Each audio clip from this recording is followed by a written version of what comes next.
Hello friends, welcome to Farha's recipes. അപ്പോൾ നമുക്കിന്ന് ഒരു സ്നാക്സ് റെസിപ്പി തയ്യാറാക്കാം. ചിക്കൻ മാക്പഫാണ് ഇവിടെ തയ്യാറാക്കാൻ പോകുന്നത്.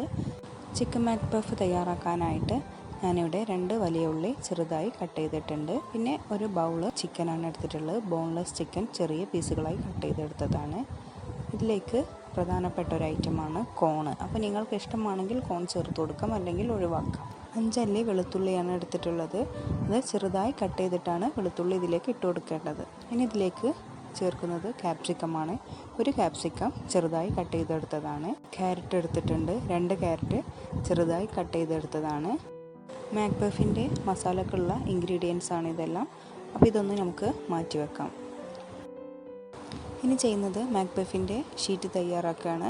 അപ്പോൾ അതിനായിട്ട് 2 കപ്പ് മൈദ എടുത്തിട്ടുണ്ട്. അതിലേക്ക് ആവശ്യത്തിനുള്ള ഉപ്പ് ചേർത്ത് കൊടുക്കാം. 3 ടേബിൾ സ്പൂൺ ഓയിൽ ചേർത്ത് കൊടുക്കുന്നുണ്ട്.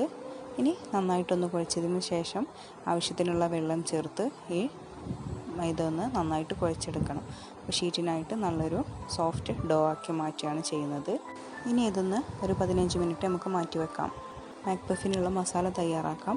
അപ്പോൾ അതിനായിട്ട് ഞാനിവിടെ ഒരു പാൻ ചൂടാക്കിയിട്ടുണ്ട്. ഇതിലേക്ക് ആവശ്യത്തിനുള്ള എണ്ണ ഒഴിച്ച് കൊടുത്ത് നമുക്ക് ചിക്കൻ ഒന്ന് വേവിച്ചെടുക്കാം. അപ്പോൾ ചിക്കനെ ഞാനിതിലേക്ക് ഇട്ട് കൊടുക്കുകയാണ്. ചെറിയ പീസുകളായിട്ടാണ് ചിക്കൻ കട്ട് ചെയ്തിട്ടുള്ളത്. ഇതിലേക്ക് 1 ടീസ്പൂൺ കുരുമുളക് പൊടി ചേർത്ത് കൊടുക്കുന്നുണ്ട്. അതുപോലെ 1/4 ടീസ്പൂൺ ഉപ്പും ചേർത്ത് കൊടുത്ത് ഈ ചിക്കൻ ഒന്ന് നന്നായിട്ട് വേവിച്ചെടുക്കുകയാണ് വേണ്ടത്. ഇതിലേക്ക് ഒരു 1/4 കപ്പ് ചൂടുവെള്ളം ചേർത്ത് കൊടുത്ത് നമുക്ക് ചിക്കൻ ഒന്ന് വേവിച്ചെടുക്കാം. ഇതൊന്ന് അടച്ച് വെച്ച് വേവിച്ചെടുക്കുകയാണ് വേണ്ടത്. അപ്പോൾ ചിക്കൻ ഇവിടെ വേവായിട്ടുണ്ട്. ഇനി ഇതിലേക്ക് നമ്മൾ അരിഞ്ഞു വെച്ച വലിയ ഉള്ളിയാണ് ചേർത്ത് കൊടുക്കുന്നത്. ഈ ഉള്ളി ഒന്ന് വഴറ്റിയെടുക്കുകയാണ് ചെയ്യേണ്ടത്. അപ്പോൾ ഉള്ളി ഒന്ന് വഴറ്റിയെടുത്തിട്ടുണ്ട്. ഇനി ഇതിലേക്ക് വെളുത്തുള്ളി അരിഞ്ഞതാണ് ചേർത്ത് കൊടുക്കുന്നത്. അപ്പോൾ അതുകൂടെ നന്നായിട്ടൊന്ന് വഴറ്റിയെടുക്കാം. ഇനി ഇതിലേക്ക് നമ്മൾ ചേർത്ത് കൊടുക്കുന്നത് ക്യാരറ്റാണ്.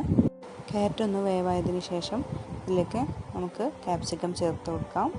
അതുപോലെ ആവശ്യമെങ്കിൽ കോണും ചേർത്ത് കൊടുക്കാം. ഞാനിവിടെ കുറച്ച് കോണേ ചേർത്ത് കൊടുത്തിട്ടുള്ളൂ. നിങ്ങളുടെ ഇഷ്ടമനുസരിച്ച് കോൺ ചേർത്ത് കൊടുക്കാം. ഇനി ഇതെല്ലാം ഒന്ന് വഴറ്റിയെടുക്കുകയാണ് വേണ്ടത്. ഇതിലേക്ക് ചീസാണ് ഇനി ചേർത്ത് കൊടുക്കുന്നത്. ചീസ് ചെറിയ പീസുകളാക്കി കട്ട് ചെയ്തെടുത്തതാണ്. നിങ്ങൾക്ക് ചീസ് വേണമെങ്കിൽ ചേർത്ത് കൊടുക്കാം. ഇപ്പോൾ ചീസ് ഇടുമ്പോൾ നല്ലൊരു ടേസ്റ്റാണ്. ചീസ് ഒന്ന് മെൽറ്റ് ആയതിന് ശേഷം ഇതിലേക്ക് ഒരു 2 ടേബിൾ സ്പൂൺ ടൊമാറ്റോ സോസാണ് ഞാൻ ചേർത്ത് കൊടുക്കുന്നത്. അതുപോലെ ഒരു 1/2 ടീസ്പൂൺ ചില്ലി സോസും ചേർത്ത് കൊടുത്ത് ഒന്ന് മിക്സ് ചെയ്യാം. ഇതൊന്ന് മിക്സ് ആക്കിയതിന് ശേഷം ഫ്ലെയിം ഓഫ് ചെയ്യാം. അപ്പോൾ നമ്മുടെ മാക്പഫിലേക്കുള്ള മസാല റെഡി ആയിട്ടുണ്ട്. ഇനി ഇതിൻ്റെ ഷീറ്റാണ് തയ്യാറാക്കുന്നത്. നേരത്തെ കുഴച്ച് വെച്ച മാവിൽ നിന്ന് കുറച്ച് വലിയ ഒരു ബോളാക്കി എടുത്തിട്ടുണ്ട്. ഇതൊന്ന് നന്നായിട്ട് നീട്ടി പരത്തിയാണ് വേണ്ടത്. അപ്പോൾ ഇതുപോലെ നീളത്തിലാണ് ഞാൻ പരത്തി എടുത്തിട്ടുള്ളത്. എന്നിട്ട് ഇതേ ഷേപ്പിൽ കട്ട് ചെയ്ത് എടുക്കുകയാണ് ചെയ്യുന്നത്.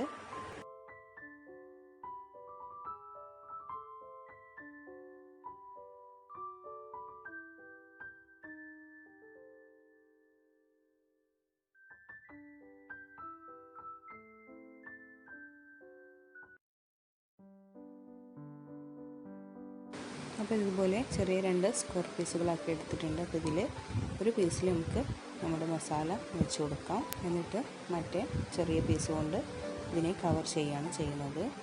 ഇതുപോലെ ഒന്ന് കവർ ചെയ്ത് കൊടുത്ത് 4 ഭാഗവും ഒന്ന് പ്രസ് ചെയ്ത് കൊടുക്കുക.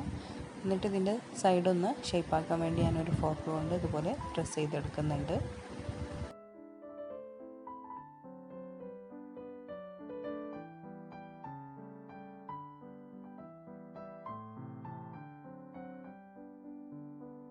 ഇതുപോലെ ബാക്കിയുള്ളതും ഞാനിവിടെ ചെയ്തെടുത്തിട്ടുണ്ട്. ഇനി നമുക്കിത് ഫ്രൈ ചെയ്യാം. അപ്പോൾ ഇതിനായിട്ട് ഒരു പാനിൽ എണ്ണ ഒഴിച്ചിട്ടുണ്ട്. അപ്പോൾ ഇത് ഡീപ്പ് ഫ്രൈ ആണ് ചെയ്യുന്നത്. അപ്പോൾ അതിനുള്ള എണ്ണ ഒഴിച്ചെടുത്തിട്ടുണ്ട്. ഇനി ഓരോ മാക്പഫുകളായിട്ട് ഇതിലേക്കിട്ട് ഡീപ്പ് ഫ്രൈ ചെയ്തെടുക്കാം.